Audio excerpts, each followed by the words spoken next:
बिस्मिल्लाहिर्रहमानिर्रहीम। अस्सलाम वालेकुम। डॉक्टर नवीद हेल्थ केयर में आप लोगों को खुश आमदेद। उम्मीद है आप सब लोग खैरियत से होंगे। आज का हमारा प्रोग्राम आपके सवालों से तरतीब दिया गया है। इसमें आपके पूछे गए सवालात के मैं जवाब दूंगा। सबसे पहला सवाल जरीना इरशाद साहबा ने पूछा है कि होम्योपैथिक की कोई ऐसी दवाई बता दें जो कलर को फेयर करती हो।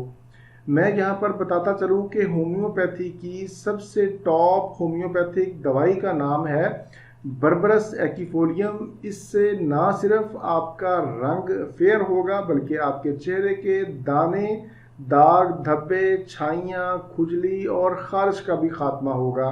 इसको आपने मदर टिंचर यानी क्यू में लेना है और इसके 10-10 कतरे दिन में 3 मरतबा कम से कम 1 माह ज़रूर इस्तेमाल करें। इंशाल्लाह इसके इस्तेमाल से आपकी शिकायत दूर हो जाएगी। दूसरा सवाल नवीद साहब ने पूछा है कि क्या हल्दी के मुसलसल इस्तेमाल से ब्लीडिंग हो सकती है? जी हाँ, अगर आप मिकदार से ज़्यादा इस्तेमाल करेंगे और उसका मुसलसल इस्तेमाल करेंगे तो ब्लीडिंग के मसाइल हो सकते हैं, क्योंकि हल्दी खून को पतला करती है। इसलिए आप हल्दी इस्तेमाल करते वक्त दूसरी खून को पतला करने वाली अद्वियात इस्तेमाल नहीं करेंगे या फिर अपने मुआलज के मशवरा से इस्तेमाल करेंगे। इसको आप 3 माह से ज़्यादा इस्तेमाल ना करें। अगर मज़ीद इस्तेमाल करने की ज़रूरत हो तो फिर दरमियान में आप 15 से 20 दिन का वक्फा ज़रूर करें और फिर दोबारा से इसको इस्तेमाल कर सकते हैं। अगला सवाल पूछा है कि थायराइड के बाद गिरते हुए बालों का इलाज बताएं। थायराइड के बाद बालों के गिरने की शिकायत आम है। सबसे पहली बात तो ये है कि अपनी खुराक पर तवज्जो दें और दूसरा आप अंडे की सफ़ेदी ले लें। इसको हफ्ता में 2 बार बालों में लगाएं, 1 घंटा लगा रहने दें और फिर बालों को पानी से धो लें। इंशाल्लाह आपके बाल गिरना बंद हो जाएंगे। अगले सवाल की तरफ चलते हैं। अगला सवाल कुछ यूँ है कि कलवंजी किस बीमारी में और कितनी मिकदार में इस्तेमाल करनी चाहिए? ये हदीस में नहीं है, इस पर रिसर्च बाकी है। इसका जवाब ये है कि कलवंजी की मिकदार, खुराक और इस्तेमाल का तरीका ये है कि 1 चम्मच चाय वाला रात को 1 गिलास पानी में भिगो दें और सुबह उठकर निहार मुँह पानी पी लें। सवाल का दूसरा हिस्सा ये था कि कलवंजी का जिक्र किसी हदीस में नहीं आया।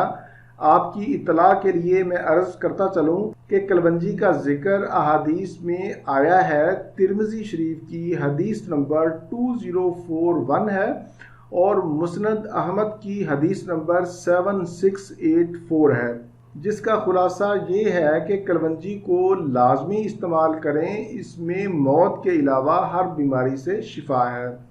कलवंजी के ऊपर डिटेल से मेरा प्रोग्राम मौजूद है, आप ज़रूर देखें, उसका लिंक मैंने नीचे दे दिया है। आज के प्रोग्राम का आखिरी सवाल अदील अंजुम साहब ने पूछा है कि क्या अजवा खजूर वाकई शुगर और ब्लड प्रेशर को कंट्रोल करती है? मैं बताता चलूं कि अजवा खजूर का ग्लाइसेमिक इंडेक्स लो है।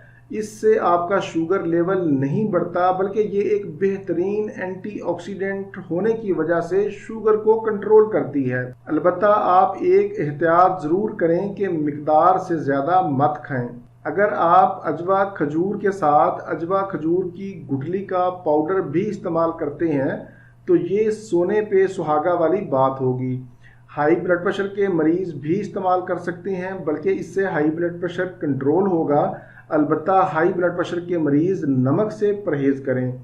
अजवा खजूर और गुठली के पाउडर के ऊपर अलग से मेरा तफसीली प्रोग्राम मौजूद है कि इसको कैसे इस्तेमाल करना है, कहाँ से लेना है, वो आप प्रोग्राम ज़रूर देखें, उसका लिंक मैंने नीचे दे दिया है। इसी के साथ आप लोगों से इजाज़त चाहूँगा। अगर आपका कोई और सवाल है तो आप नीचे कमेंट्स में पूछ सकते हैं, मैं इंशाल्लाह जवाब देने की कोशिश करूँगा। इसी के साथ आप लोगों से इजाज़त चाहूँगा। दोबारा किसी नई मालूमाती वीडियो के साथ आपकी खिदमत में फिर हाजिर हूँगा। तब तक के लिए इजाज़त। अपना, अपने अहले खाना और अपने दोस्तों का बहुत ज़्यादा ख्याल रखें। अल्लाह हाफिज़, वस्सलाम।